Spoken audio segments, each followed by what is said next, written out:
Olha só, a gente vai falar agora do Alzheimer. Nós preparamos uma série especial para você entender melhor sobre essa doença. E na reportagem de hoje, de estreia, veja como diferenciar esquecimentos comuns do dia a dia com sinais de alerta de demência. Vamos ver essa série? Vamos.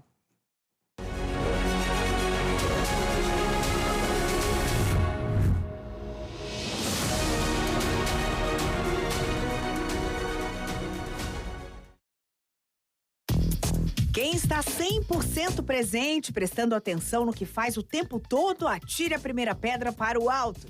Na atualidade, é comum demais se deparar com vários esquecimentos ao longo do dia. Eu acho que todo mundo é assim, todo mundo tem um certo esquecimento na cabeça, todo mundo tem um certo grau, só depende do quanto, né? Todo dia. O que você costuma esquecer?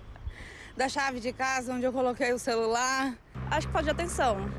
Acho que telas influenciam muito, que você fica muito dispersas ali. São muitas atividades diárias, muitas atribuições, muito pensamento na cabeça e aí acaba que você se desconcentra e se perde no meio de tudo.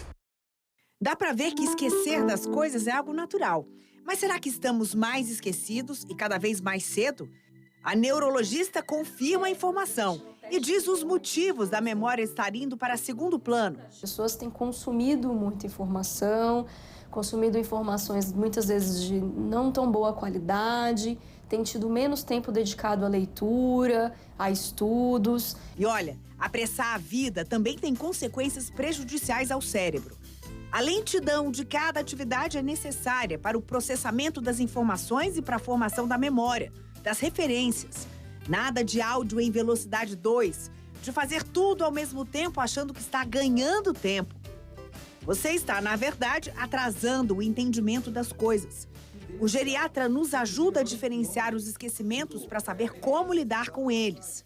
A gente pode ter dificuldade de memória porque a gente está muito ansioso, porque a gente não dorme bem, porque a gente não presta atenção em determinadas coisas.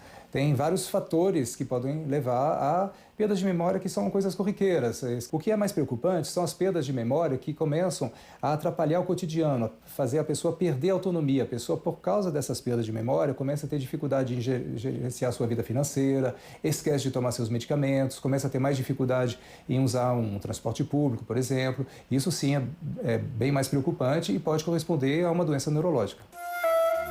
A síndrome demencial no Brasil atinge mais de 1.800.000 pessoas e 70% delas são consequência do Alzheimer. As projeções indicam que esse número deve triplicar até 2050 e quase metade desses casos poderiam ter sido prevenidos ou retardados com observações prévias. Uma investigação àquela perda auditiva, a hipertensão, o diabetes, a obesidade, o tabagismo, a depressão, o sedentarismo e o isolamento social. E quando a síndrome se instala, a situação só piora. A demência se torna a quarta causa de morte entre pessoas com 70 anos ou mais.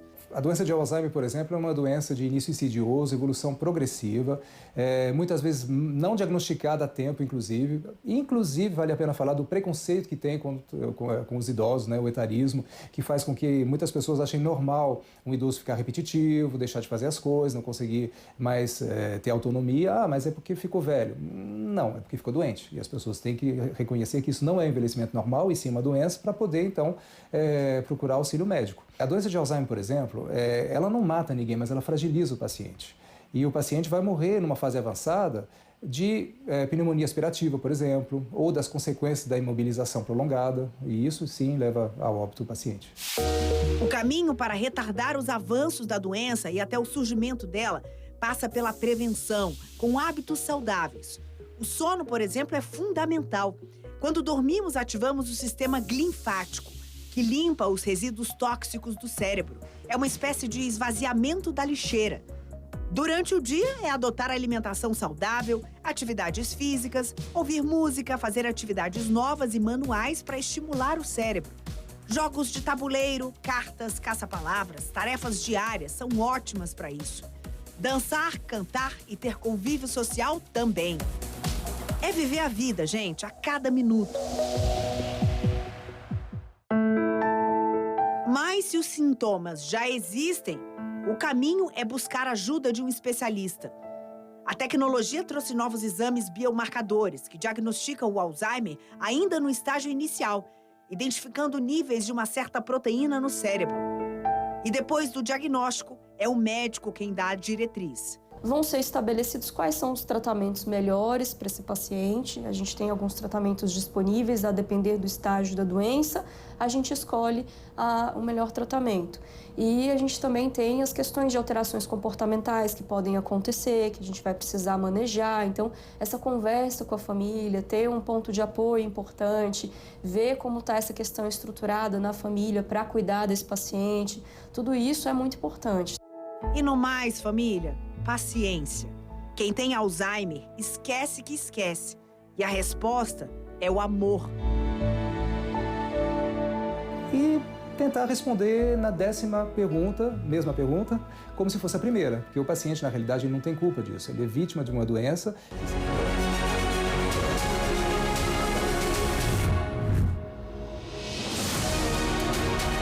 Olha, essa é uma série, Memórias Roubadas. A gente vai falar com mais profundidade sobre o Alzheimer e como a família deve agir quando recebe o diagnóstico, tá bom? A gente pode retardar bastante o avanço da doença com equipes multidisciplinares. A gente está preparando reportagens para você.